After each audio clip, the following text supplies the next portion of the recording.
Hello, everyone. This is Michael, and I have a very special guest today. Joining me is Naomi of the YouTube channel 365 Days of Prog. Do I have that right? Yeah, Okay. And my first introduction to Naomi's outstanding work was through a video I found on her site called The Progressive Rock Iceberg Explained, I believe is the correct full name, which is about a 2.5 hour deep dive into everything progressive rock. And I would encourage anyone out there to take a look at it. I think you'll find it entertaining and interesting. How are you today, Naomi? I'm feeling great, honestly. I'm really excited for this. Of course, I was introduced to your channel. You commented down in the comment section, and I saw this really unique channel that uses all those fancy graphics and whatnot. And if there's one thing that I appreciate is, good graphics and well thought videos that are not just kind of all over the place. And you really managed to make them concise, and I'm really happy to be here then. Excellent. Thank you for the kind words. And the topic of the day is top sidelong epics. We each have a list of 10 that we came up with. I think we had one rule, which was no repeats by the same artist. Otherwise, I could end up with the same two or three artists with a lot of these.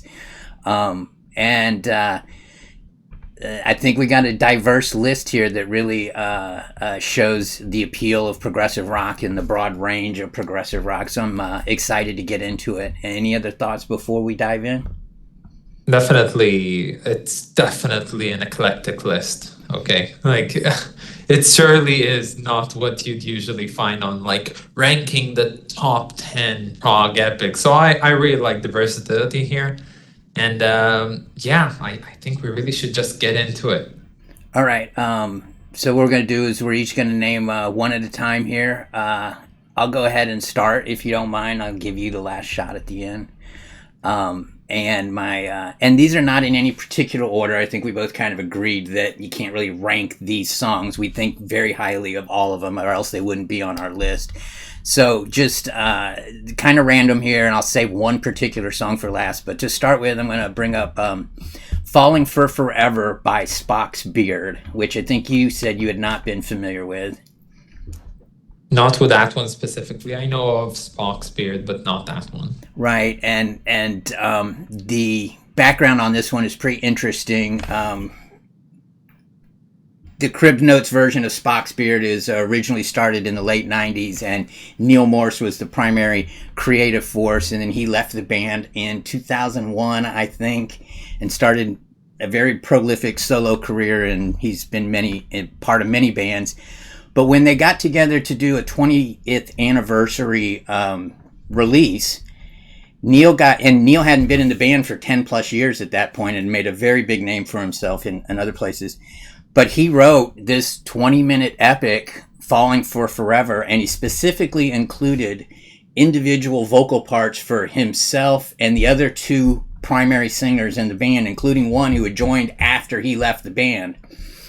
And I love that about the song, is that it's got different characters and they all have these different voices, and then they crescendo and he uses these great harmonized vocals as a kind of crescendo or apex near the end. And it all works brilliantly, in my opinion. And it's really a hidden jewel, because the only place you can find this song is on their 2-disc greatest hits record or CD release.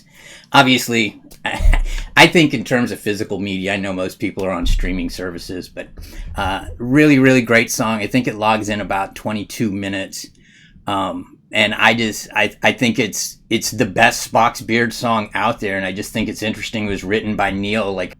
So yeah, it's also an important thing to note, I guess, right now, that we did choose this rule of going over 20 minutes, meaning that all the songs here are epics that go at least over 20 minutes. Some of them go way beyond that, and as you'll soon come to find out, which renders pieces like Close to the Edge irrelevant for this one. So no, it's not going to appear on here, okay? Spoilers ahead. It's 18 minutes, not over 20.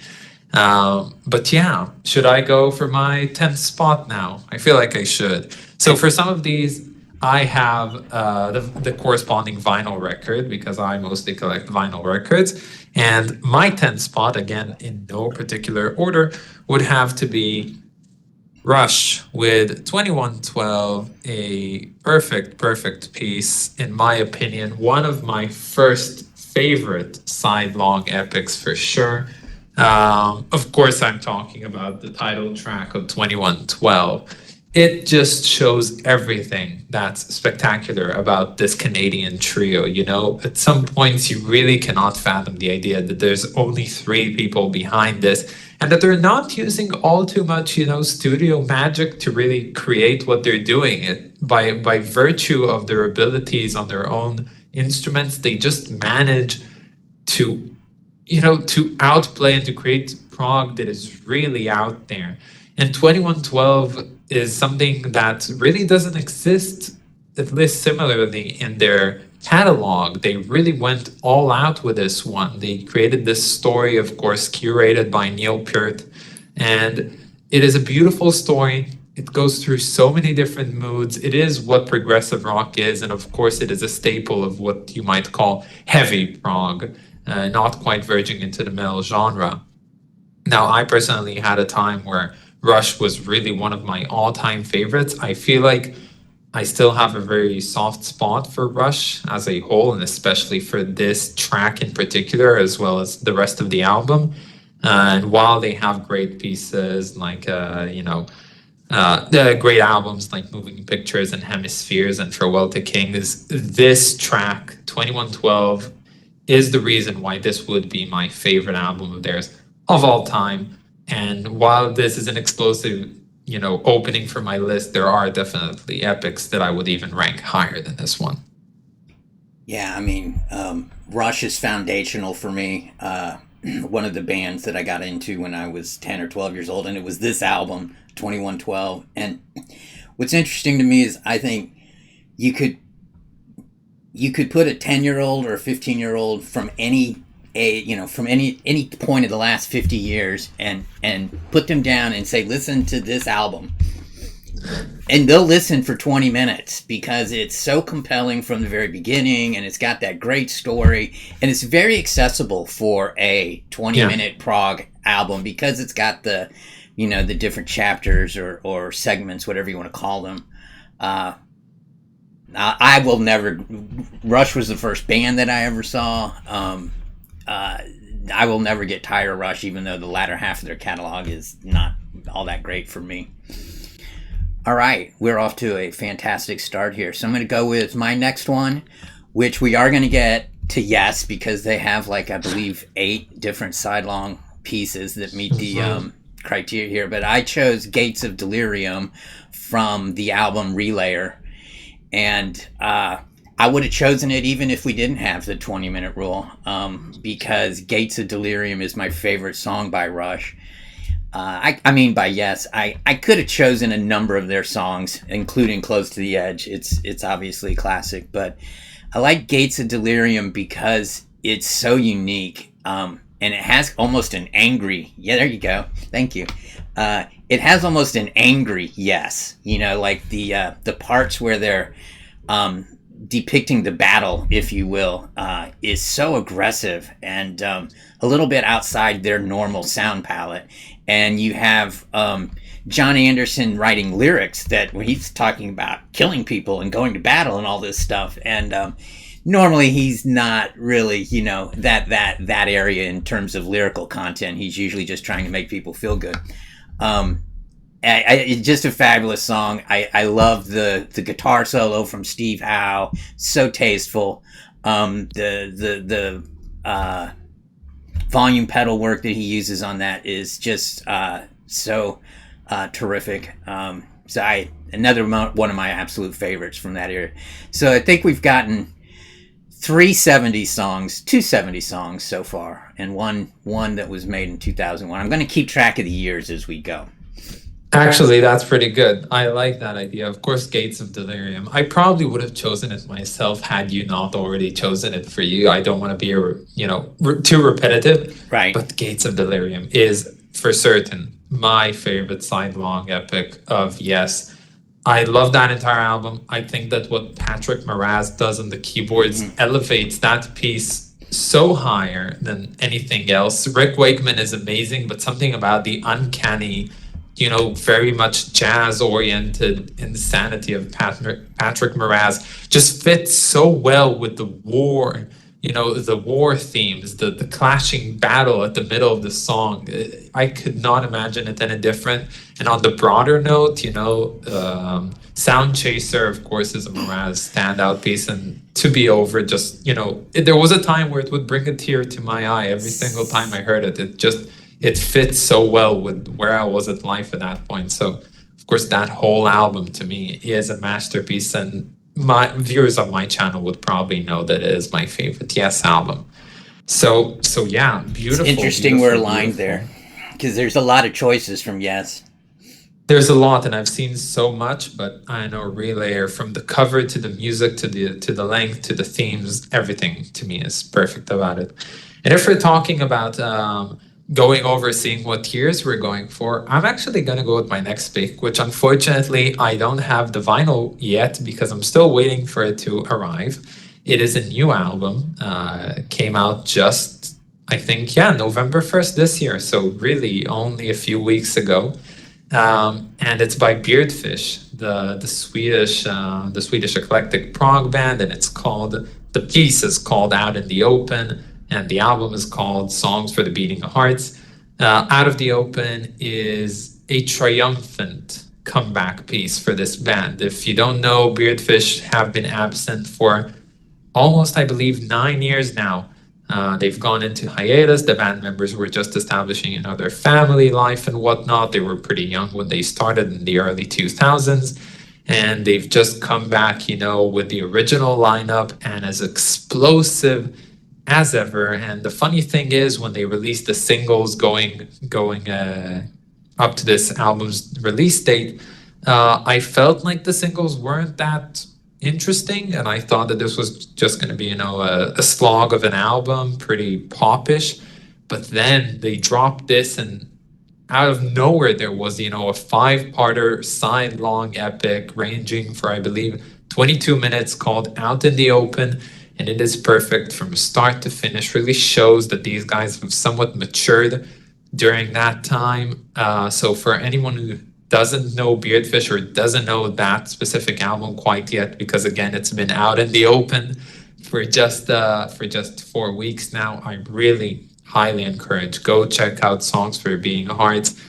Spectacular album with one of the best side-long epics that I've heard, and I don't feel like I'm going to come back on this decision anytime soon. Yeah, so I was interested in this because I've never heard of Beardfish. So I did check this song out, and it's definitely like modern prog. I feel like, it's prog often sounds throwback, especially to the classic early 70s era. But you can hear this, it has elements of that, but it's modern prog. It's not throwback prog. And I thought it was really, really interesting. Of the songs that I was unfamiliar with from your list, this was the one that I was like, I want to hear this more and more. The one listen wasn't enough, obviously. Yeah. So I'm just going to say on that regard, it was a pretty substantial sacrifice, quotated, for me to actually choose Out in the Open, because up until now, my favorite side-long epic from theirs is called Sleeping in Traffic, which is this climactic piece to their double Sleeping in Traffic Part 1 and Part 2 albums. And it goes on for 37 minutes, uninterrupted, beautiful, progressive, which is a favorite of mine, but for now, at least, Out in the Open just kind of managed to blow that one out of the water. But really, this band is one of the biggest, in my opinion, assets for just good old progressive rock in the modern era. And it's not often you get to hear really good prog that's contemporary, and so it's kind of exciting for me when I can hear music that was made by somebody who's, making music right now, and it's not 30 and 40 years but they're only performing in Sweden, which is a bit of an issue for the rest of the world who wants to see them. Yeah, that would be. All right. So hey, not just a song that was written in this century, but written just a couple months or released just a couple months ago. Yeah. All right, I will go next. This song is my favorite song by this band, and this band is one of my favorites. Which the song is "A Change of Seasons," and the band is Dream Theater. And I'm not OG Dream Theater. I wasn't there when they released their very first album, When Dream and Day Unite, but I was with the second album, Images and Words. So I've been a Dream Theater fan since, I guess that came out in 89 or no, 92. And A Change of Seasons, to me, is the best representation of any Dream Theater. It captures everything that they do with the world-class musicianship, very vivid storytelling in this song. I like it. It's coherent and easy to follow, so it's got a narrative that you're invested in right from the beginning. Has just a very deeply emotional, very tasteful John Petrucci guitar solo. It's got theatrical elements that I think are often missing in some of their later efforts. It just doesn't fail at any point. And I remember buying that CD and putting it on, and it has a acoustic guitar and piano combo to open the album or the song. And I remember I'm like, this is a 25-minute song, and just from the very beginning, I was like, I'm gonna love this song. And I thought that the second I put it on, and I don't know, it's 35 years later or whatever, and nothing has changed for me. Love that song. Beautiful. So I'm not the biggest Dream Theater fan. Just never really connected. I get their virtuosity and everything, and I do enjoy watching like clips of their live shows because something about their live performances has always really endeared me. But when it comes to their albums, I feel like the only one that I really go back to, of my own volition quite regularly has to be Metropolis Part 2. That one is just a story from start to finish, really well put together and really enjoyable. And then there's, the standouts here and there. And I know they just drop a new album, or they're still in the process of So Mike Portnoy, who had left the band in 2010, I think, rejoined, and they have recorded an album, but only one song has been released. I think it's coming out in February of next year. Oh, yeah. But they've been touring, so I know and I try to avoid a lot of information about it, to be honest, because I want to wait for the album to come out. And they're not coming to Charlotte, and I've seen them several times. If they were coming to Charlotte, I'd go, but I'm not going to travel to see them. But I can understand a lot of people not liking a lot of Dream Theater. I mean, basically, I kind of fell off the tracks after the last few albums, and you can see that in my video.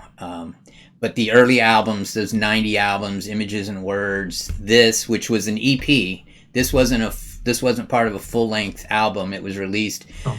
This song, and then they had like 4 or 5 covers. That's all that it was. And they'd been playing the song live at their shows, and they had a fairly substantial online community in the early 90s, mid-90s, and that community kept urging the band to record it in a studio, and they finally did, and that's how the song came out. But love it. What is your third choice here? So my third choice takes us back to Italy, actually. I thought it would be nice to go a bit into the RPI scene, which I do enjoy. It is a pretty unique little story, which I must admit I'm not all too familiar with, but a band forms around, I believe, 1970, I think, maybe 1971. These are 4 young lads just in Italy, going through the 70s and, liberation movements and whatnot.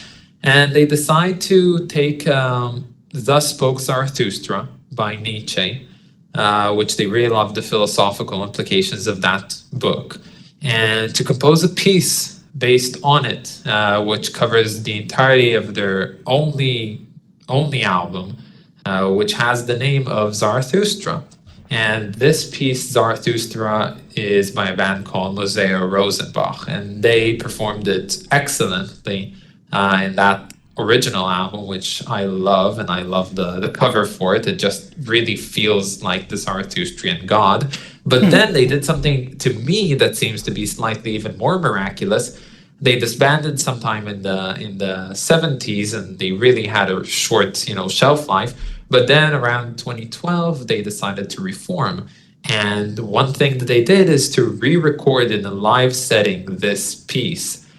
And somehow, I have no idea how, they managed to outperform their performance on the original with this re-recording to the point where I cannot bring myself to listen to the original without wanting to switch to this 2012 remaking, because to me, for some reason, it just sounds so much crisper, so much more endearing in some way. And the vocalist, who's the original vocalist from back in the day, sounds as young and fresh and lively and livid as he could possibly sound. It's just a miracle that that version is so good as it is. But with that said, Zarathustra by Museo Rosenbach, I wish I knew Italian so I could understand the grander meaning of this song. I tried translating it, but it seems like a jumbled mess. Perhaps that's just what it is. But for anyone who really isn't familiar with, the Italian progressive rock scene, and I've met some people who are kind of afraid to approach it, I say that this one is actually a pretty good, comfortable, familiar point of entry. It's a side-long epic. It really, it checks all the boxes. And even if you don't know what it is, I've always been on the stance that the Italian language is much more of an instrument than a spoken, language. So I say yes to Museo Rosenbach and Zarathustra, and I would recommend it literally to anyone who likes progressive rock. So I listened to that one also, and I listened to the original version, so I'm glad to hear that, because I saw the live version was very prominently listed on all the, on Spotify or wherever it was I was listening to it. And I thought that was interesting, but I listened to the original thinking that should be what I listened to. It's heavy. Man, they get heavy in that song. And the guy's voice, I too, I'm like, if I just knew what he was saying, because it sounds like he's saying it very passionately. His voice is outstanding. So that's pretty amazing that in 2012, so that's 40 years later, you're saying they're still able to do it. Even better. Even better. Something about the crispness of old age. I don't know. Christmas. Just really, it aged like the finest of wines. I really would encourage going back and listening to that live version. There's a reason why it's so popular over on Spotify. Well, I also am not familiar with the whole RPI scene, so this is a good. It was interesting on your the Progressive Rock Iceberg Explained video. You talked about RPI quite a bit, so I learned some things there. Yeah. And so this is a good excuse for me to kind of dive in, and I got to say I was pretty impressed with what I first heard here. All right, moving on. My fourth choice. Are we up to number 4? I think we are. We're at 4. Yeah. All right. I am going to revisit Rush, and I chose Hemispheres from Rush, which is their third sidelong suite. They did one with Progressive Steel. They did one on 2112, and then now on Hemispheres. And of course, this is actually part 2 of the Cygnus X story that began on A Farewell to Kings. I like it. I put it above 2112. 2112 to me is like a gateway drug to Rush. Like you can, like I said earlier, you could put this on for a 10-year-old now, and I think it would, if they're open to that kind of stuff, they would enjoy it. Hemispheres is more like the graduate course in a way. I think it's their most proggy, most ambitious work in terms of what they were trying to do. And I love the story. I love the, the Dionysius and, who's the other god character? one is brain, one is heart, Yeah, and then the bringer of balance in the way that Cygnus shows up and is this, tragic character that comes in and brings balance to everybody. I love the way they depict that through sound and just it's one of those ones that I can put it on immediately and I will not want to turn it off. I'll listen to all 20 minutes every time. And I love that whole era of Rush, but that song in particular. Yeah, I cannot even bring myself to imagine what it might have felt like, back in the day, getting Cygnus Part 1, and that was, a whole, wonderful can of worms on its own, and then getting that second part a year afterwards, and it just, I love the fact that it just continues literally from where we left off. Right. It's like, yeah, we're just going on now, and we're going to do this, and by the end of it, our main character is going to turn into a freaking god. Right. And I love it. I think that's brilliant, and that album actually withheld as my. I think, yeah, it's so hard because I always say that 2112 is my favorite Rush album, but at the same time, it's freaking Hemisphere, you have La Villa Straordinaria. I don't remember how you call it, the trees, and I'm forgetting one other song, but Circumstances. The Circumstances, yes. Which is about as simple as they got during that period. And I still like it. It's just a real straightforward power rocker, Yeah, it just is. And it's such a great album. And what a better way to really conclude that whole experience like that. So yes, I must agree. While choosing 2112 is a good choice, there is no denying that. Yes, Cygnus Part 2, Hemispheres is absolutely great. So staying in the same decade, but going to something completely different, going to a different country, different, across the pond, but not even in England. I'm gonna go with this album in particular. Now, a lot of people know Focus and Moving Waves, or Focus 2, depending on how you want to call it. They know it, of course, for Hocus Pocus. Right. The beautiful yodeling rock, whatever that is, which I personally admire, and I love it, and I love everything that is done on there, and that's what really got me into this band in particular, and of course into this album. But one thing that I don't see a lot of people talking about is just the way that this album really is wrapped up. It is encapsulated at the end with a song called Eruption, which is interesting to call it Eruption, seeing as it is mostly a conclusion. It serves as perhaps the eruption and the dying down of this album. And I love this track for a reason that I really could not think of any other song to do. There's one, but I'll say it in a moment. Eruption takes everything that is done on side A and really, brings it all together into this one conglomeration that almost feels like an ode to what this album is, and it really just sounds so beautiful. It sounds conclusive, like this very well put compilation of what Focus are able to do. And it's such a beautiful way, in spite of being a long piece, and definitely it goes on for a while, it still feels like a conclusion. And when I think of other pieces that do that, that's perhaps, the ending, you might want to call it sidelong piece on Aphrodite's Child 666 album, which I believe is called something like All the Seats Are Taken or something like that, which is again another piece that really takes themes and motifs from the entire album and brings them all together into one place.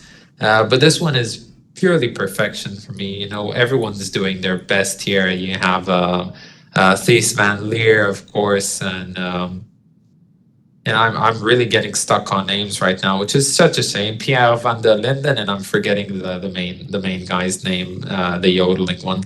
I thought that was Thijs. I thought that was Thijs. I had them. Oh, that was Thijs van Leer. So no, I forget the guitarist name. What's the name of the album? Hocus. No, not Hocus Pocus by Focus. Moving Waves by Focus. Yes. Okay. Moving Waves. It's late here. Okay. But yeah, just a beautiful, beautiful closing track on a beautiful album, all in all, which I feel like a lot of people just disregard as, being the yodeling album and not more than that. That's all I know about Focus. And the only really reason I know that is I have a wall of live DVDs back here. I'm a big live music DVD guy, and I rip them to my computer. And the band Transatlantic did a show in the Netherlands, the home country of Focus, and they had Thiers come out and join them, and they did a cover. Oh. They did a version of Hocus Pocus. So I know it from that. So this is another one that I'm kind of curious to go dive into, because I know Focus is kind of this legendary Dutch progressive band. Yeah.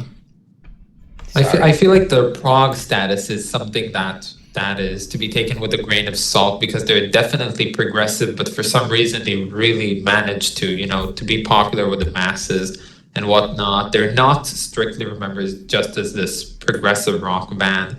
And this album, mostly, I might add, despite of the explosiveness of Hocus Pocus, is a pretty chill album. It's a nice background listen. I work to it a lot, and I would really recommend it. Not as a hands-on listen to everything, because you're not going to be able to fathom this, but more like get the experience going and just enjoy it for what it is. Cool.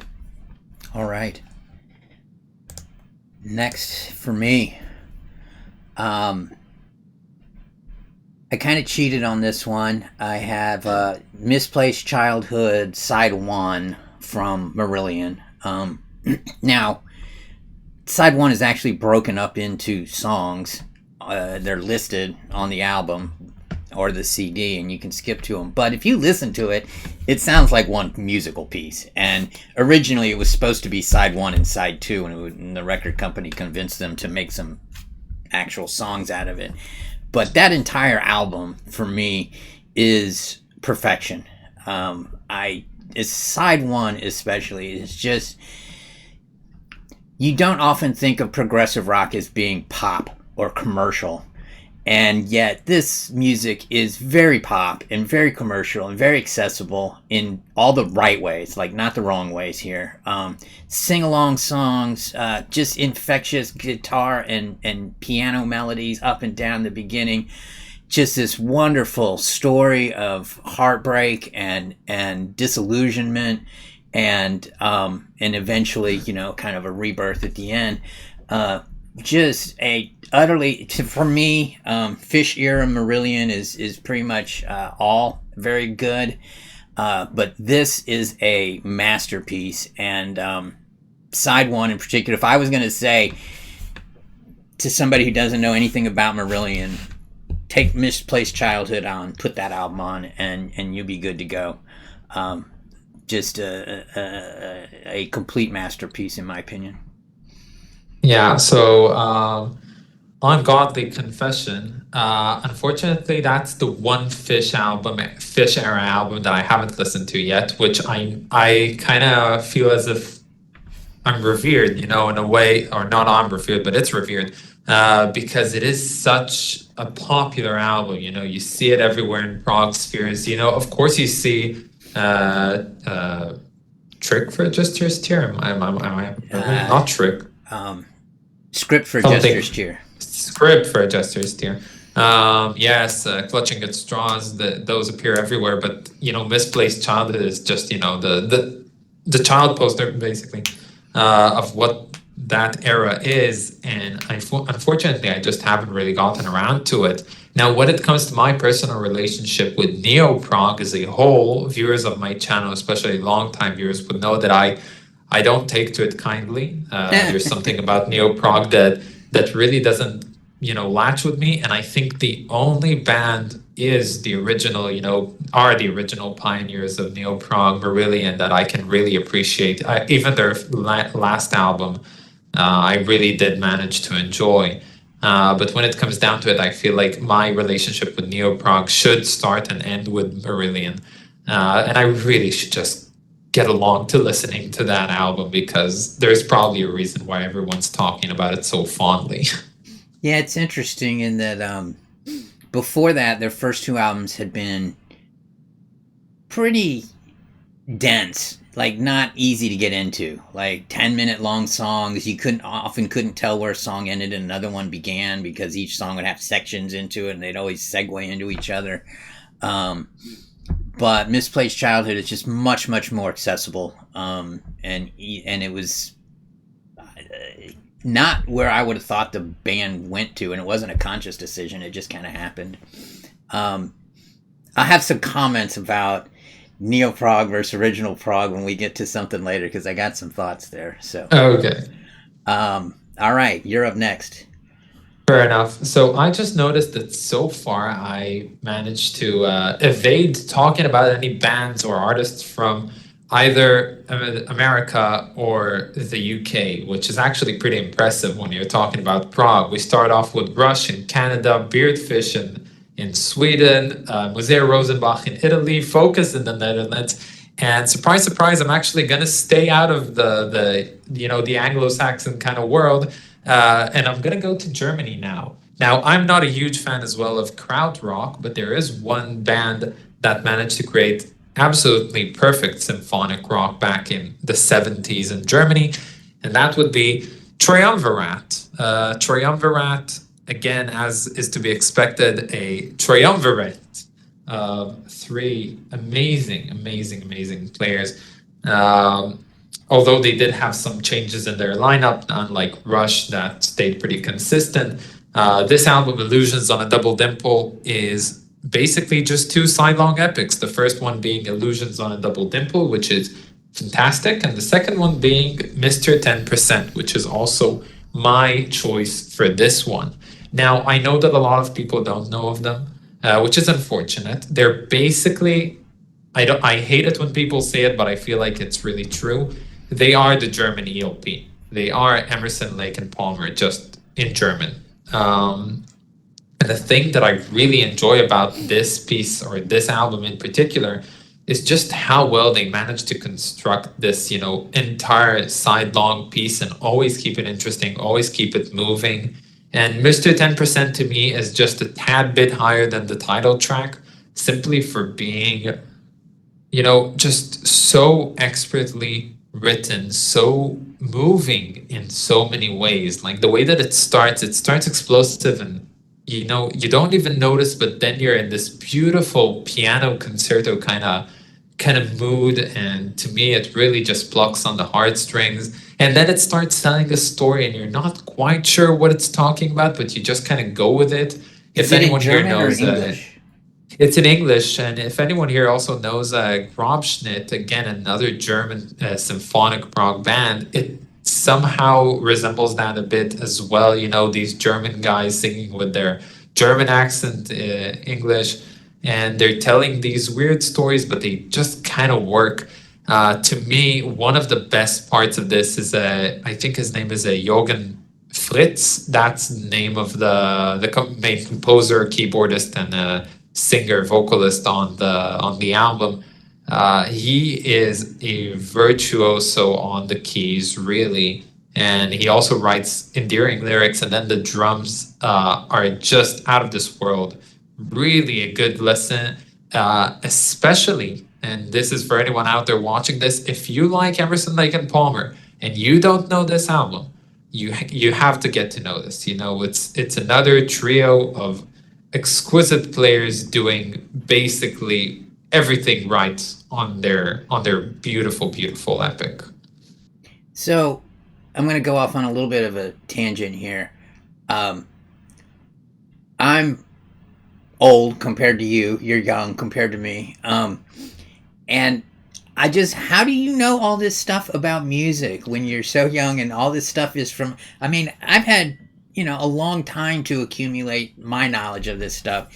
And yet between like the videos you have and like the list of songs you gave me for this effort, like a good half of them, including this one, I've never even heard of the band. I don't know anything about these people.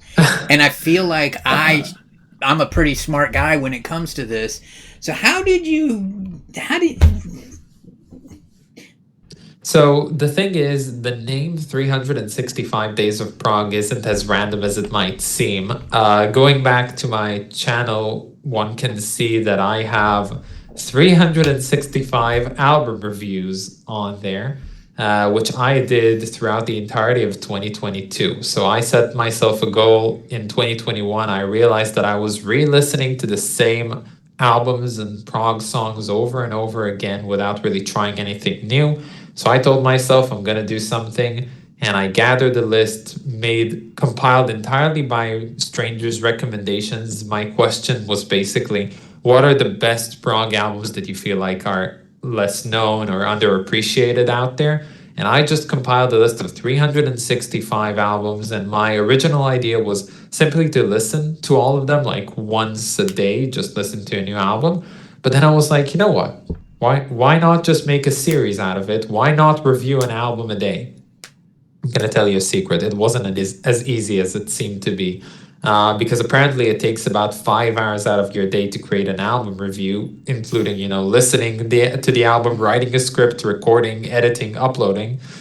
But I did it. I did it throughout the entirety of 2022. It was a mad project, and that's how I got introduced to so many albums, like so many albums. And Illusions on a Double Dimple by Triumvirat did come up in that one. And of course I was also introduced to their to what I believe to be their sophomore album, the one that came before this one, Spartacus, which is much more popular and is again great. And of course, during my research for the entire, every episode was researched about the band and whatnot, so I did manage to learn quite a bit.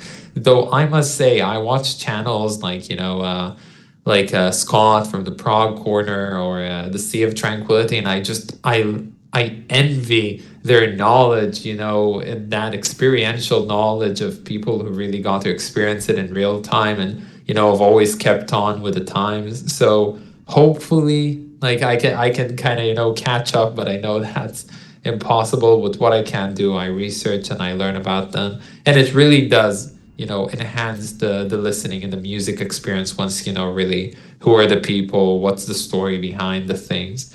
So yeah, but that's of course after you've listened to albums so many times that you're basically just kind of addicted to them to a certain degree. Right.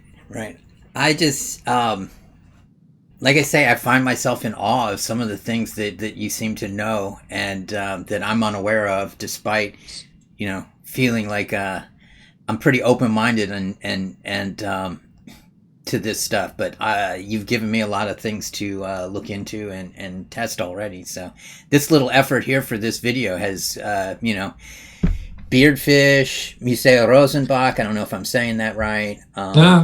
Triumvirat. I have not heard of these bands, so it's all new stuff to me. So, all right. I think it's my turn. Yeah. All right. Okay. So for my next, my names are well known. I noticed that compared to yours. But then I kind of cheated again. I took side one from Pink Floyd's Animals. It starts with just a little acoustic vocal piece called Pigs on the Wing Part 1, and then it goes into Dogs, which is the rest of the side. And I've always considered them to be a bit of a single musical piece. Like, I don't have either. When I rip the album, I combine those two songs together because I feel like the intro is the perfect segue into that acoustic opening to the song Dogs. And I just, man, this is Roger Waters at his cynical, most bitter, best social commentary. And I feel like as musicians, they had really matured a bit compared to some of their crazy, more experimental earlier days. And I think the arrangements on Dogs is just really fantastic. I love the story it tells. I think the lyrics are really compelling. Very, the story is just very vivid to me about, this ruthless businessman who ends up a soulless ghoul, essentially, and dying a miserable, unhappy life. I think I think Animals overall is probably my favorite Pink Floyd album. It's kind of like you were talking about earlier with Rush. Hemispheres. I feel like Animals from beginning to end is just perfect album. When I was in high school, I was writing the lyrics on my little notebook. That's how obsessed I was with this album when I was young. So, my thoughts on that one. Yeah. No, Animals is a great album. I didn't go and pick it out of the rack, but of course it's there. Yeah, and of course Pink Floyd, for me at least, is my personal introduction to progressive rock, but I'll get to that slightly later.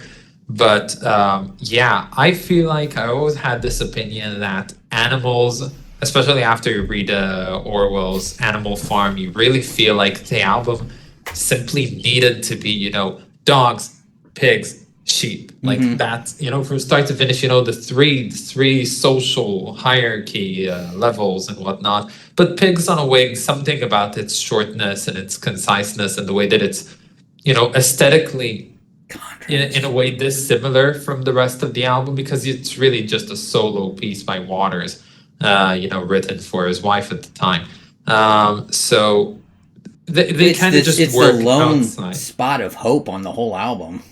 Basically like that, it's When Pigs Fly, it's those pigs on a wing, because the rest of the album is pretty, it's aggressive and dark. It's a lot of things, but optimistic it probably isn't. No. I actually went on with a bit of a bold statement. I remember I once did a poll on my community tab on the channel. Wanted to say, like, I titled it something like, let's decide once and for all what is the best prog album ever.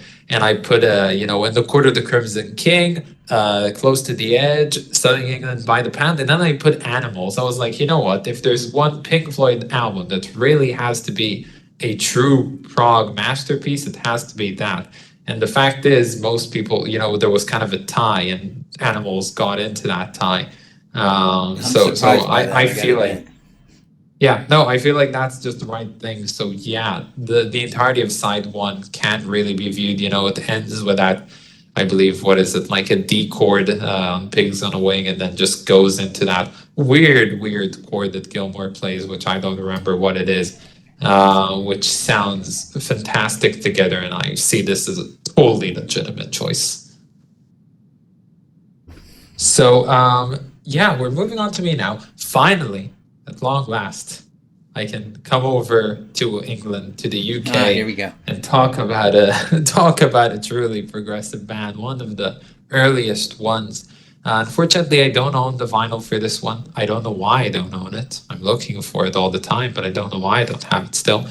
And that would be 9 Feet Underground by Caravan, the seminal Canterbury scene band that I feel like everyone should know, especially this album, In the Land of Grey and Pink. It's a masterpiece from start to finish. I really have grown, in love with it yet again lately, listening to Golf Girl and In the Land of Grey and Pink and whatnot, all crescendoing to that final great ending, 9 Feet Underground, which is a reference, of course, to the band and the way that they recorded this in the studio located 9 feet underground, which is a funny little thing that I recently learned. This piece is really heralded by Dave Sinclair. Of course, I think he comes from the Wildflowers originally, then migrated to the incarnation of Caravan, which really invented this whole Canterbury scene style.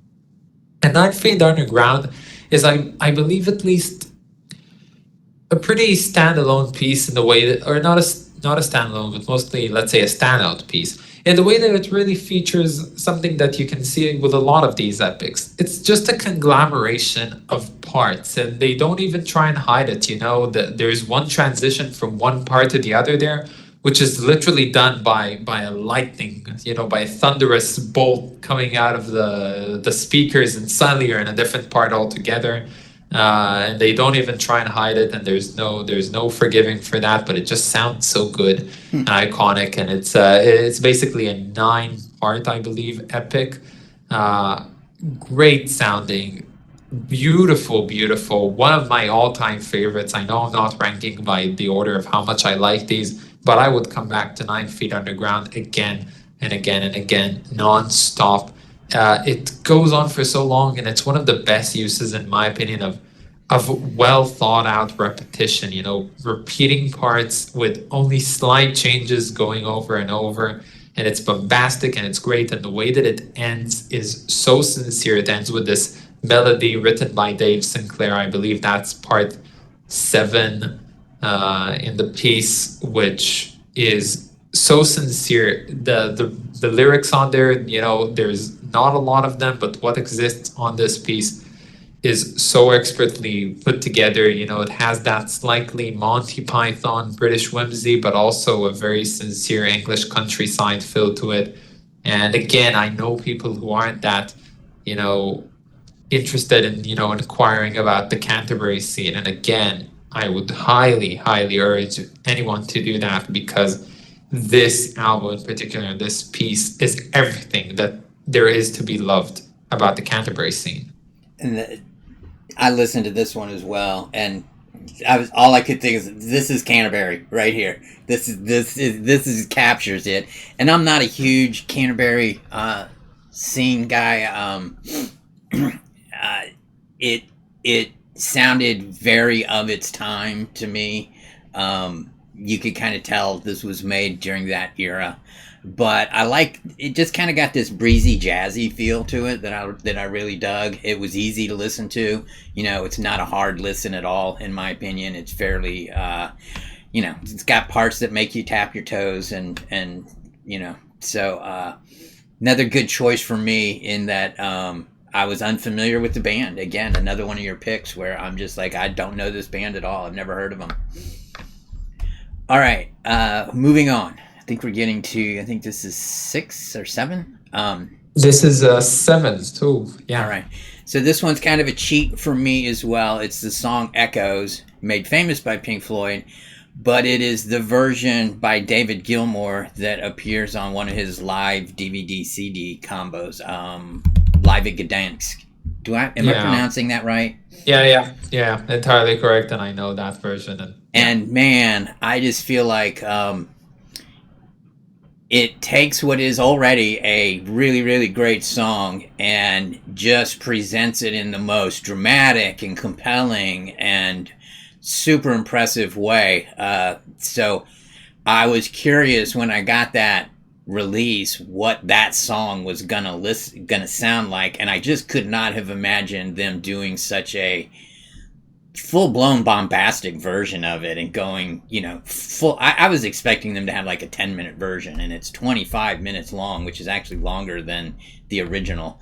And especially the transitions, you know, you have that center section where they got the kind of ambient soundscape going on, and then it transitions into kind of the most energetic or aggressive part of the song. And wow, they just killed it. And I'm not the biggest David Gilmour fan. I like and appreciate a lot of his music, but I also find some elements wanting. But he's on fire in this song, and to me, the definitive version of one of the definitive songs of one of the definitive prog rock bands of all time. So I mean, yeah. Echoes is an amazing thing. I have a funny story with Echoes. So I was really getting into Pink Floyd around 2016, and then in 2017 I was fortunate enough to be sent on a delegation to Germany, and I was there with a friend, and we were going around in a store, and I saw, like, we were looking at vinyl records, and he saw Metal, you know, there by Pink Floyd. And I was like, oh, what is this? And he said, oh, it's a great record. And I was like, oh, okay. And I like Pink Floyd, and I might like this one. And he said, don't buy it yet because you might not connect to it. And boy, was he wrong. Like, I listened to that one I listened to the album, and specifically to Echoes, on the flight back home, and it was love at first sight for me. And I was fortunate enough to be back in Germany just a few months ago in Munich, and to see Nick Mason perform it, with Nick Mason and A Source Full of Secrets perform this piece live. And I could swear it went on for like 40 minutes. It didn't. No, it didn't. That's the thing. It didn't. I checked later. It was also roughly about like 25 minutes, but it felt like such a prolonged experience, and I was all in for it. It was the end of the day, and what a day that was. So yeah, and of course knowing the Gdansk version as well. Beautiful, beautiful, beautiful. Correct me if I'm wrong. Is that a version where Richard Wright appears on, or is it Yep. only Gilmour? Yeah. Yeah. So and they got they're also, yeah, just watching, these two in the recording now, listening to them play together, you cannot really dissociate the beauty of these two people together, and Rick Wright just being, plucked away from this world way too early than what any of us really wanted. And yeah, just a beautiful, heartwarming, and also slightly heartbreaking version of probably their most seminal piece, really. Yeah, yeah. I kid. You made a lot of good points. I just want to point out the video, and if you like live music videos, the video of this is really impressive as well. But it's also just good on its own sound wise. Yeah. So So next, let's go into my number seventh pick, which I believe, unless I didn't do my research correctly, this would be the longest side-long epic on here.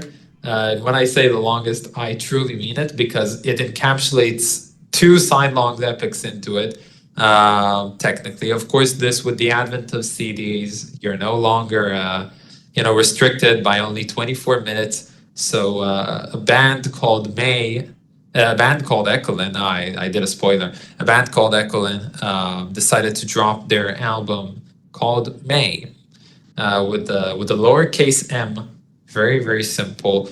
And it is one song which goes on for 51 minutes, no more, no less. And I listened to it as a part of my original 365 Days of Prog series. And I was audacious enough to give this one a 10 out of 10, which I only did 5 times throughout the year. And I gave that one a 10 out of 10. It was an immediate favorite of mine.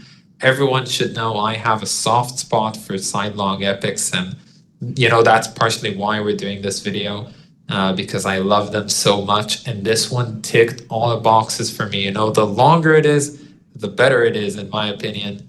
In 51 minutes of a beautiful song. I think it is roughly conceptually inspired by Dante's Paradise Lost in its themes, but it also kind of, metamorphosizes it into a modern setting, both in the way that it's presented through the lyrics and also in the sound. Echolyn is a great band. They're coming back in a few months with 2 new albums after a really long hiatus, and they, like, everyone is very talented. And one of the things that they best utilize that really keeps this 51-minute long track fresh is their multiple vocalists. So they come in with their own unique vocal types, and you really feel like there's different characters, interacting with this song at all times. And of course, then they use repeating motives, which come back at certain times, and you feel like these points of familiarity. And I don't know, it's such a good piece, and I feel like it can really deter people because it is so uncannily long. And there's another thing, it has been taken off of Spotify and YouTube entirely, and hopefully with the coming back of Echolyn soon enough, this will come back. I was able to manage to locate it, which took so much work, so much work, because they really wiped it off almost everywhere from the internet. So fortunately, I now have, a WAV file of my own. But I really feel like it's just a blasphemous thing for them to really erase this song for the time being from the digital media, because it is such a worthy listen. Yeah, this one was another one. I never heard of the band or the song. I did find a 49.5-minute version. The live version. Is that it? It is. Yeah, it was. I remember it being introduced. They substituted the studio recording everywhere, like Bandcamp, YouTube, whatnot. They just literally substituted it with the live version, which is in all manners inferior to the original. I was wondering. I did not listen to the whole thing because the first time I listened to it was last night and I fell asleep. So forgive me. So I can't say too much other than I'm interested in seeing, trying to find it and give it a listen. Yeah. So I can't really say much more than that. But that is an interesting band that I was reading about because I loved that you included the Progressive Archives website on your progressive rock The iceberg. Yeah, I've been going to that site for 20 years. I feel like, and it's introduced me to so many new things. So as soon as I read that one, I'm like, well, Echolyn, let me go check them out. Yeah, they have a really great catalog, and of course, there's no way that I wouldn't have introduced the Prog archives, because for me, in my 365 Days of Prog series, it was probably the most valuable asset. You know, there are certain bands that are so obscure, nobody ever bothered to write anything about them anywhere, like, not even speaking about Wikipedia, but then you go on the Prog archives and you get, good old multi-paragraph, chapter just telling you everything you need to know about the band. It's just such a great initiative. I love that website. And all the reviews from people like you and me contributing. So, yeah, tremendous resource. All right, yeah. Moving on. My number 8, I guess, is again, I kind of cheated. This is a live version of the song "Dazed and Confused" by Led Zeppelin. And there are many live versions of this song. What I am talking about is the original version that shows up on the first version of the live album, The Song Remains the Same. They reissued The Song Remains the Same in an expanded version. And the version of Dazed and Confused on that version is largely the same, but there's a couple points where it's a little bit different. But this is probably, in my opinion, the greatest guitar workout that I can think of. Jimmy Page just plays the guitar in so many cool, interesting ways. I mean, he plays it with a violin bow, famously. Very dramatic, very theatrical, but the band is so tight and coherent, and they're just going through so many different, almost genres of music. And man, I can remember I had a friend in high school, and he and I would listen to this, and we knew every note from the very beginning to the very end. And man, taking a 6-minute song originally and turning it into a 27-minute song often can be kind of tedious or tedium. And there is a guitar solo in there that takes up 5 minutes, but the dude's playing it with a violin bow, and he's smacking it and creating all this big drama, and it's just so cool. That's another song that you could put it on and I'll listen to it forever. I also just think it's interesting. I remember being in college, and the dorm room where I was hanging out at, we decorated it for Halloween, because young kids would come to the dorms to do trick or treat, and my next door neighbor played a portion of this song as spooky music, because that's what he was doing with his violin bow. He's just eliciting the most demonic sounds you ever heard come out of a guitar. And I was like, first of all, that you even know that song was impressive to me, but he picked out this very cool sound. So, yeah, love that song. Beautiful. I actually don't know that version in particular. I know, of course, Dazed and Confused, the studio version, but I don't know the one that you're referring to, so I should really, get along to listening to it. It sounds really, really interesting. And I did not know that there was a violin bow being introduced on the guitar, if I'm correct. So yeah, that was kind of his. I mean, it's a gimmick in a way, but he perfected it at this point, and he uses it. Like I say, he really elicits some really interesting sounds out of his guitar. Yeah. So moving on to my next one, I thought it would be nice, of course, to include also some modern things. And again, I'm not that big on modern progressive rock, contemporary progressive rock, but there are certain things that are just too good to gloss over. So now we're going to, I think it's also Sweden, but I might be wrong. It might be Norway. with a band called Arabs in Aspic. Yes, a very interesting name, but of course the keen-eared viewers can notice that it references King Crimson from Lark's Tongues in Aspic. So this is a band that basically at the start of their path, I believe it was in 1992, I think, they took very great inspirations from King Crimson, but they quickly found their own style. They started releasing music mostly in, I think it's Norwegian, if I'm thinking about it. I think They they're the one started I with- was confusing as being from Norway. Perhaps. So they started releasing their music in Norwegian, but then they started doing like English versions for their albums, and then some of the albums were released solely in English. They have a really interesting branding to them. Their covers are all made by the same artist, which I don't remember their name by now. But this is the example of the album that I gave. I know it's a bit of a not safe for YouTube kind of thing at all, but I must share the fact that this is a beautiful. I don't even know if I can show this in its entirety here, but it's a triptych. Oh, that folds out like this, going top down. That is cool. See, that's why I like the album format, is the artwork.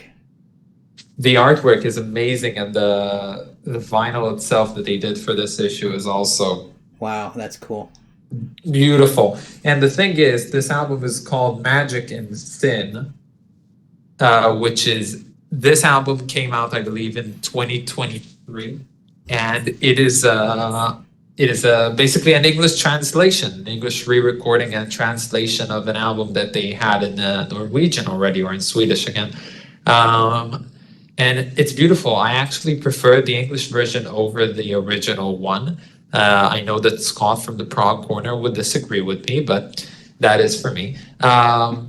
Beautiful album with only 3 tracks on it. One being Magic and Sin, the title track, and then the side one closes with Down in Darkness Part 2, which is kind of funny because there's never been a Part 1. And then it really closes up with Very Prog. a sidelong, a sidelong epic called Down in Darkness Part 3. Which is what I chose for my pick. Now, Down in Darkness Part 3, some people might say that it's a bit of a slog. There's a bit towards the end where it just kind of goes into a noise section. non-formed kind of improvisation, quiet part. But, you also got that in the middle of echoes and nobody seems to complain. Beautiful art, very heavy, very dark in so many ways. There's not a lot of albums that I feel really have an album cover to capture their sound, but this one just the grotesque pencil drawing on the cover is well captured in this album. And Magic of Sin, when I heard it for the first time, I don't even remember why I heard it, because again, I'm not too drawn to new releases of contemporary prog, but this one just hit all the right notes. I knew I had to order the vinyl before it ran out, and boy oh boy would I recommend this band. And there are other albums as well, as I feel like aside from being contemporary, they also touch on subjects that are very much modern, which is something that you don't see a lot of prog bands do, even if they're not quite imitating the sound of the 70s progressive rock. They, at least the themes always kind of remain vague or not too time specific, but this band really is time specific. And in their album, not Lullaby, I don't remember, but there's a song called like I Vow to Thee My Screen, which is basically everything about screen addictions in the modern age put to a beautiful progressive rock epic. So yeah, just a great band, recommended through and through. Another one that I had never heard of, so it was new to me. I did listen to it. Had a very kind of like 70s doom rock sound through a lot of it. And I do know what you're talking about at the end. They have that kind of ambient noise section. And yeah, I gotta admit, it wasn't that. First listen, I've only listened to it once, but I was like, Okay, are we ready to move on to the next section? Which it was interesting because the end, after that ambient section, it goes into this fairly kind of almost psychedelic kind of ending, which was totally different than anything we heard before. So, I mean, it really did. I use this term a lot. It painted on a lot of different parts of the canvas, if you will, and I thought that was pretty interesting. All right, so my next to last choice, and I realized after I made this choice that I broke the rule here. This song isn't 20 minutes long, so yeah. Oops. Throw me in Prog jail. So the song is Anesthetize by Porcupine Tree from the... It's like 19 minutes, isn't it? I think it's 18 something. You know, you got to give me a pass. Yeah.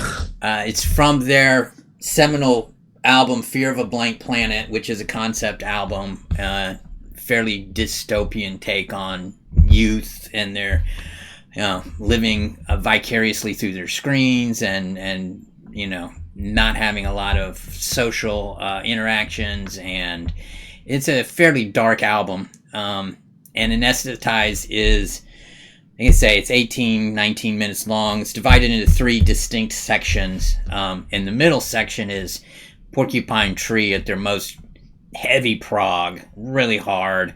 Gavin Harrison's drumming throughout that song is just spectacular. I always say this, like the first section, I don't think he plays a cymbal in the entire first section. It's all skins. And that's one of the things that I think is a sign of a truly, you know, outstanding drummer, is the ability to not have to rely on cymbals to create the tension and drama that you can from, you know, that crashing loud sound. He's able to do that without having to resort to that.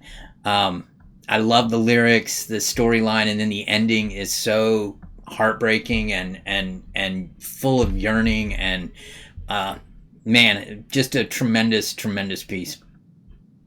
Yeah. So I had the fortune of reviewing this album during my my series with a YouTuber called Mary Loves Music. She chose the album. We kind of talked about it, and after every review, I would go and I would put my favorite song from the album into a into a Spotify playlist, and Anesthetize was indeed my pick for this album. It's a beautiful track, which I must admit, hand on heart, I don't come back to as often as I would like, because I have some unfavorable experiences, let's say, with Porcupine Tree as a whole. So it's not a band that I come back to all too often. Steven Wilson and his solo career is slightly different. I'm kind of a weird sort of listener when it comes to everything that Steven Wilson does, because I'm not a huge fan of his solo career or of Porcupine Tree. The only album by him that I really like is The Raven That Refused to Sing, which I think is superb. You know, like the gap between that album and the next thing that I like from him is interesting. But then the unconventionality is the fact that I love Storm Corrosion, what he did with Mikhail Akefed from Opeth. Beautiful. I love No Man as well, his two-man project. I love Bass Communion as well. So I'm drawn to his weirder kind of things, also to the earlier Porcupine Tree and whatnot. But there's definitely this glimmer of Anesthetize for sure, that there's a reason why I really enjoyed it and the first time that I heard it. And I did hear it multiple times since then, and it never fails me. So, yeah, we're coming down to, the last two. Geez. Next to last for you. Okay, so I did have some preference. I saved this one for the second to last pick. This is the album, any regular viewer of my channel would know this. This is the album that got me into progressive rock, and this piece is the piece that got me into progressive rock. It would be impossible for me not to mention this. So we have Adam Heart Mother by Pink Floyd over here. Just, what can I say about this? Really, what can I say? I'm not going to draw you out with the details, but I was attending art class, and the teacher, while we were doing an assignment, took out a disc with an inconspicuous cow on it, put it on, and I remember one distinct thing. I said, "Oh, it sounds like Ghosts and Kings." Because there's this father shout, the brass horns and everything, and I thought it sounded very royal. And then there's the mid section with like the weird spooky choir, and that sounds like Ghosts. And I was amazed. It was the first time that I ever heard a song that stretched beyond, I believe, like 6 minutes. And boy, oh boy, does this one stretch almost 24, if not slightly over. It is everything that I expect prog to be. It is.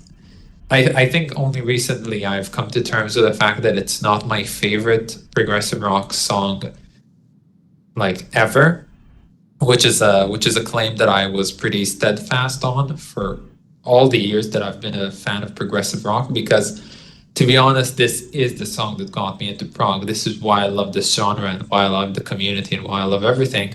I feel like nowadays I can say that this is the song that I hold the most appreciation to, and this is my most heartfelt song, that I really take personally. While there are others that I objectively, or subjectively at least, like better nowadays. But yeah, and when it comes down to it, who knows? If I was introduced to Echoes before this one, Echoes might have been there. But when it comes down to it, Atom Heart Mother to me is a prog epic that I've never heard anything like. I don't think anyone has ever created anything like this. The atmosphere, the ambience, the instrumentation, it is such an outstanding piece in every single way of the word. It is standing outside of the equation of what we're usually considering to be progressive rock epics. Atom Heart Mother is, legendary among prog music. I mean, it's one of those it's one of those Mount Everest type musical pieces. I don't share quite as much enthusiasm as you do. I said this on my Pink Floyd video, that I feel like after Sid left and until about Metal or Dark Side of the Moon, that they really weren't very accomplished songwriters. They were really good at experimenting and trying soundscapes and all that. And I feel like Atom Heart Mother is the apex of that, of them experimenting and creating these lush soundscapes. And of course, it goes on for 25 minutes. It's instrumental. There's no vocals other than the vocal choir. And also the brass and the choir really, in my opinion, enhanced that song, and that without it would be a completely different thing. And there are some live versions where without the brass and the choir, and it's a different thing. But yeah, it's interesting to me, like you say, that's your first real intro to the long song and that kind of music. And I think that plays a big role in things like where you are, when you're introduced to music. And I'm going to say something about this more when you get to your final song, because it affects the way I think about it. All right, so let's go on to our number one picks now. And I'll go first and leave the final one for you. My pick, and this was your idea, and I thought it was really great for each of us to choose one for the other person to kind of explore and listen to. So my pick was the Odyssey by Symphony X, and I'm surprised I'm able to do this, but if you told me that I was on a desert island and I could hear only one music piece, it would be this song. And it's because it combines everything that I really love about music. It's an epic tale. It's obviously about the Homer, the tale, Homer's tale of Odysseus and his travels after the war, his 10-year travels, and where he encounters all those great Greek mythology creatures and characters. And I feel like the music just captures the story so well. Like they use these great symphonic backgrounds, and it takes you on a journey where there's times when you're facing ogres and and battling them, and then other times where you feel like you're just floating out at sea endlessly and you're just on these blue waves, and then at the very end when he comes home and conquers the most anthemic power metal you've ever heard in your life, and it just fits and works. And man, the guitar work, the drumming, everything on this is perfect. It's heavy prog, it's progressive metal, it's power metal, all combined in a single, just almost genius piece for me. There is not a single second of that song that I think is not perfect. Absolutely. It's okay. So to reemphasize, I was not aware of this song beforehand. I'm actually quite surprised that I've never even heard about it, which is amazing. And of course, the moment I saw the title, The Odyssey, I kind of guessed that we were talking about The Odyssey by Homer. And yeah, just getting into it, the moment you start playing, boom, orchestra right to your face. We're called Symphony X, and here's the symphony, and here's the X. It is beautiful, beautiful, absolutely lovely. I really do enjoy the way that it opens up, with this establishing motifs kind of thing. And it's really interesting because I'm going to get to it as well with my pick. But yeah, establishing all these motifs, and also really much establishing, hey, there's this, we're this band and we're very proficient in what we do. And the speed playing on the guitars and whatnot is, beyond me in any way possible. And then the story really begins, and you're already so invested into it before a single word is said. Beautiful, beautiful thing. I feel like that as a first-time listener, and again, I listened to it multiple times by this point, I am really hooked onto this song. I believe I looked at it, I believe it's for like the first 11, 12 minutes. Then there comes a time where I'm slightly still disenchanted with it. But if there's one thing that I know for a fact, when there's a song that opens up brilliantly and closes off spectacularly, that midsection, as you listen to it more and more, it just becomes a part of the beautiful experience, and you just enjoy it for what it is. So while I'm not that devoted to that midsection right now, that ending of, triumphant champion of Ithaca, that went into my dreams. I listened to that so much. Beautiful, beautiful stuff. And I did have a bit of a brief experience with Symphony X in my series. The one with the cover of a man walking through the desert. I don't remember the name of that album. Mythology, myths.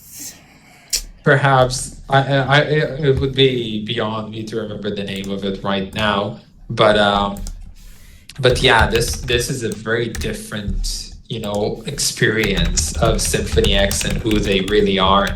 And I think that this is an amazing, amazing piece. Absolutely everything that a prog epic should be.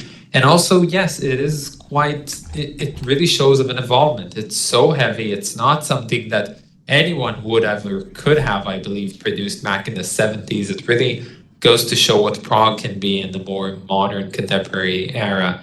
And of course, just, juxtaposing that next to this, older than time story of the Odyssey and of Odysseus is beautiful. It's just beautiful. It's a part of the charm that really only progressive rock and its sidelong epics can achieve.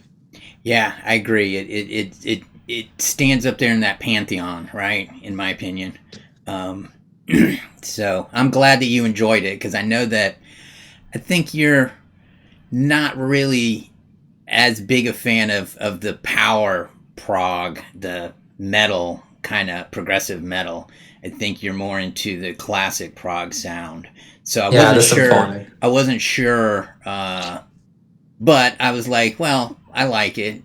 She likes prog, so I think that, she's going to be open-minded to it.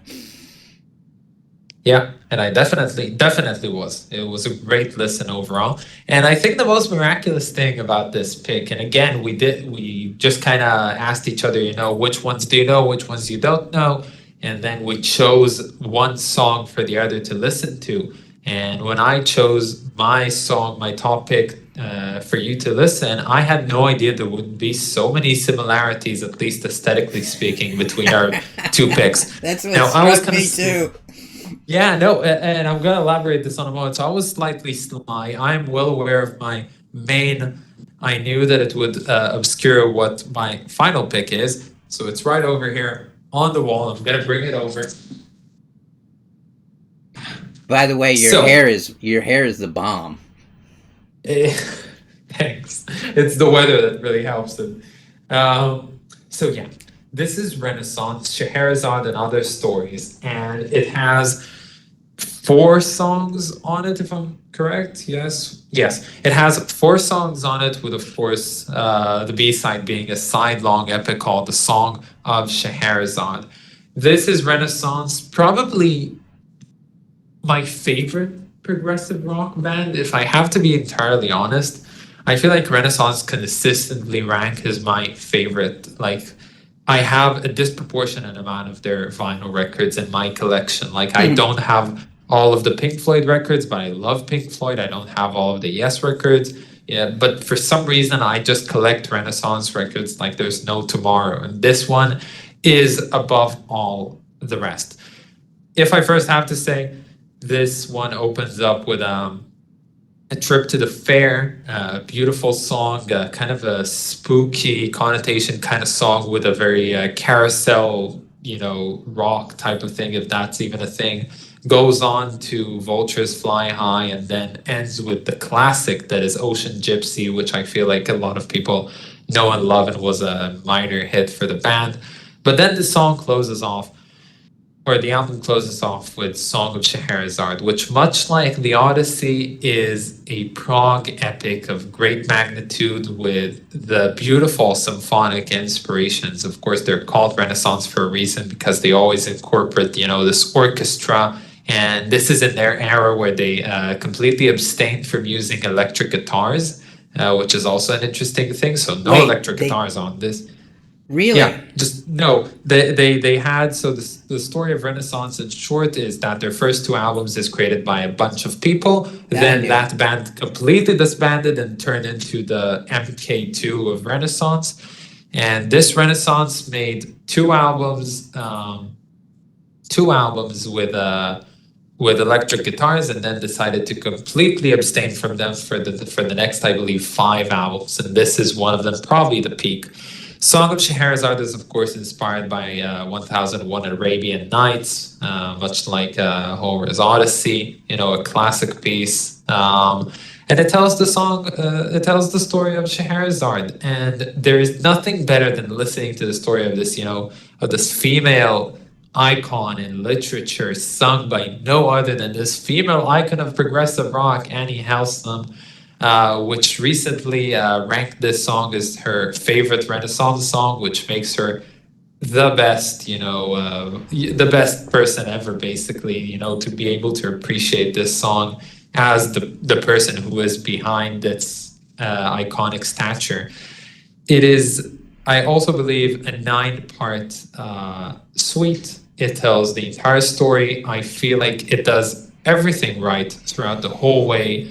There's really nothing to hate about this one, only to love. Of course, if you do like this type of symphonic prog, which to me is it's the epitome of progressive rock. I am most drawn to the symphonic parts, and there's no better band to showcase this other than Renaissance. And to me, this one piece has to be the peak performance of this band in all of time.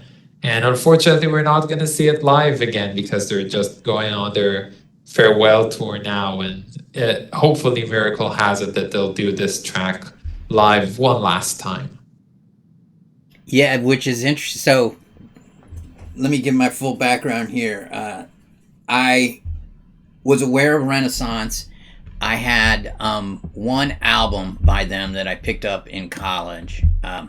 A Song for All Seasons is the album, and the song that I really think of by them is the and that album is very symphonic, and I like that, but for some reason I never really got into them. And this is when I listened to Song of Scheherazade, first of all, it struck me that it's kind of similar to Echoes too, and that it's got that heavy brass and choral element. So I thought that was interesting because I did know that Adam Hart Mother was like your like intro to the. There you go. Is that Annie? Is that her? No, that's not Annie. I didn't think so. I don't remember the model's name, but yeah, it's a cover by, of course, Hypnosis. Who else would make something like this other than Storm Thorgerson? Yeah. Hypnosis. But yeah, beautiful album. Beautiful. So here's what I'd say on Song of Scheherazade. If I had heard this when I was 17 years old, I would have thought it was the greatest thing I've ever heard. And I probably would know it inside out, backwards and forwards, and know every note and have played it 1,000 times by this point.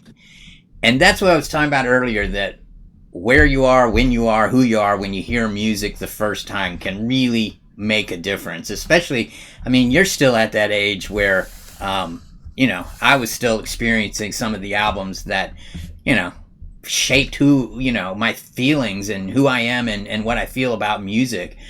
You're still going through that. So for me, like I say, I think if I had heard this when I was in high school or college, I would have been obsessed with it.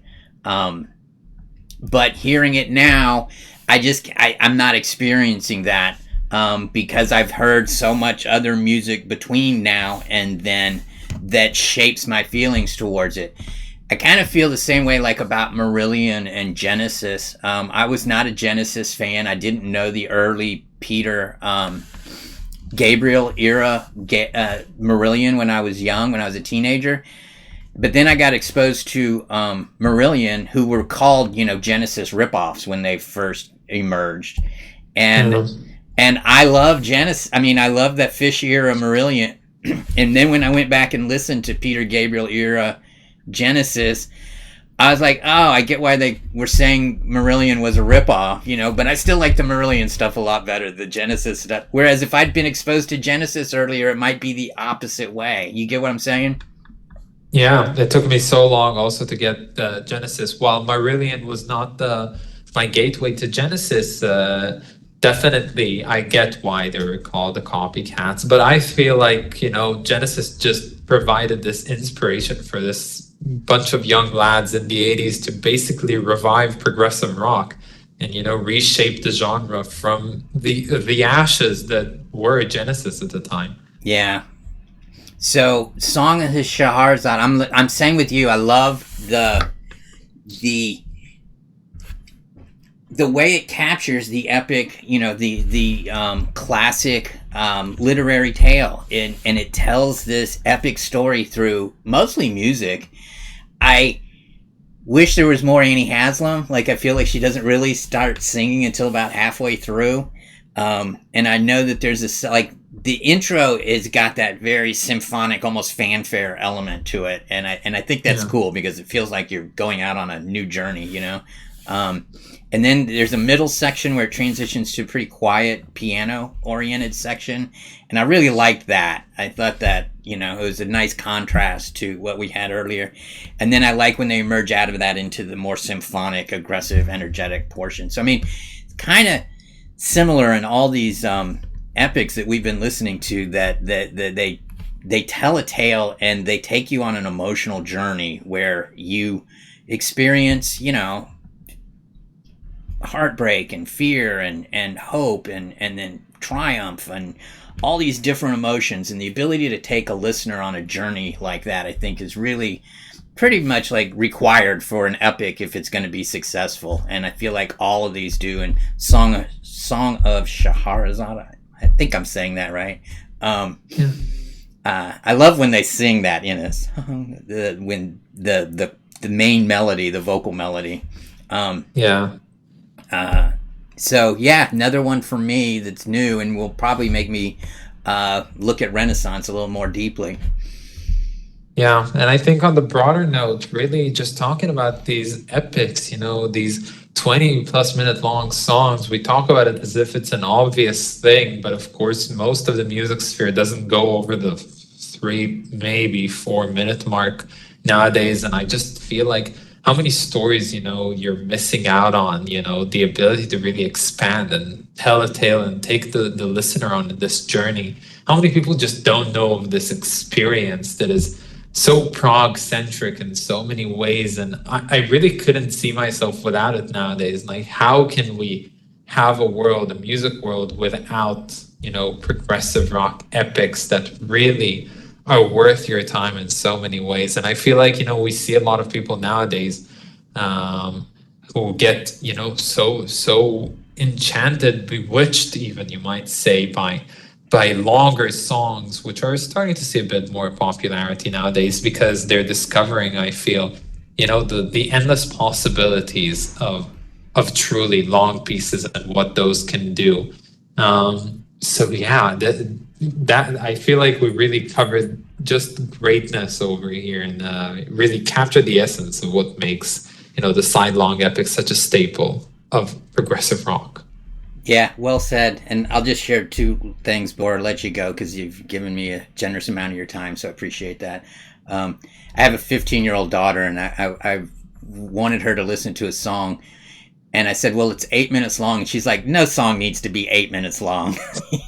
She's a modern kid. So like 8 minutes. Oh my God. But I'm with you. I'm like, the vast majority of songs are 3 and 4 minute long. And I feel like what you're doing then is you've got this big canvas and you're choosing, I'm going to paint on this and I'm not going to use the rest of the canvas.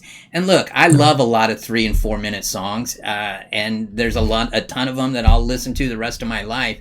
But you simply can't accomplish as much with a 3 or 4 minute song as you can with a well done 20-minute epic.